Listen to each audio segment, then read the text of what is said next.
And also she goes, oh, just talk to Gabbie. Let's not forget that the entire reason that Trisha literally dropped her best friend, Shane Dawson, of many years, is because Jeffree Star went on his husband's podcast.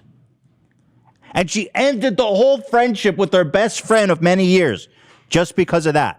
And I'm meant to believe that she wouldn't care if Gabbie Hanna came on my podcast. Of course she would. She would have a total breakdown, and I wouldn't do that to her now or then. Here, listen to this.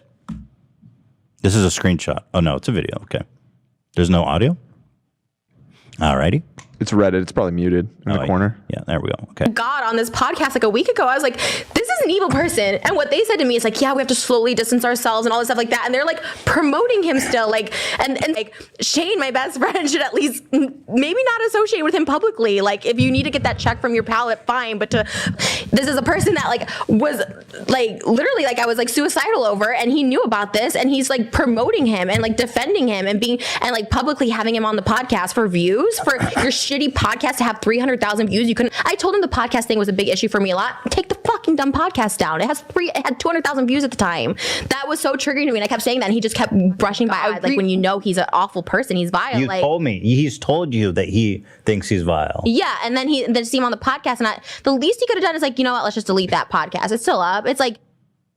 So she clearly understands how hurtful this is. She's experienced it herself.